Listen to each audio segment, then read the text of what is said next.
சூப்பராக டெலிஷியஸாக பிசிபெலாபாத் செஞ்சுக்கலாம். Hi friends, இப்போ நான் பார்க்க போகிறேன்னா பிசிபெலாபாத் தான் செய்கிறேன். வாங்க ஃப்ரெண்ட்ஸ் எப்படி செய்யலான்னு பார்க்கலாம். இது வந்து நம்ம ஊர் ஸ்டைலில் செய்வோம்.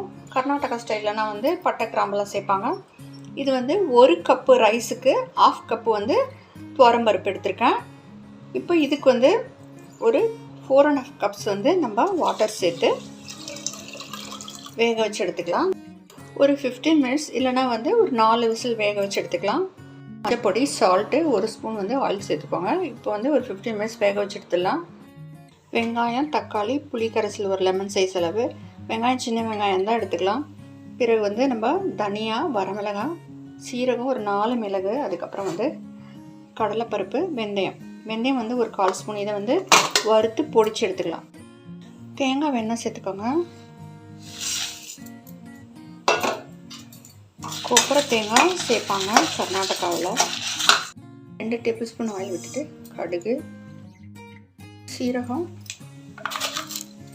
வெந்தயம், வெங்காயம், கருவேப்பிலை, தக்காளி சேர்த்துக்கலாம். சின்ன வெங்காயம் இருந்தால் கூட சேர்த்துக்கலாம், நல்லாயிருக்கும்.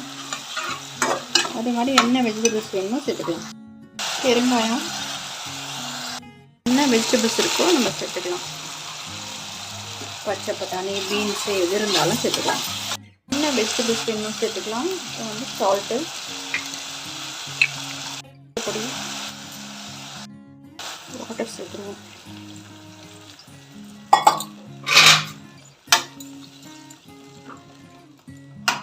பச்சை பொடியை சேர்த்துருவோம்.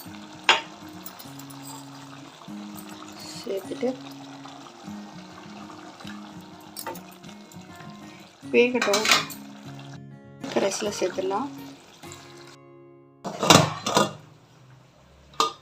நல்லா வெந்துடுச்சு.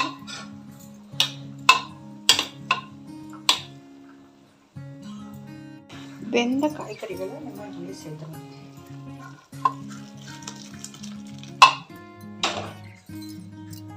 கொஞ்சம் கடுகு,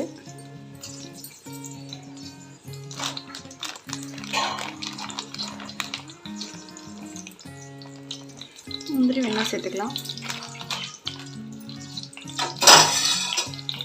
சேர்த்துட்டு கடுகு, வரமிளகாய், முந்திரி,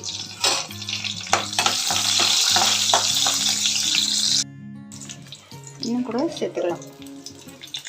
3 ஸ்பூன்ஸ் வந்து கீ சேர்த்துருக்கேன்.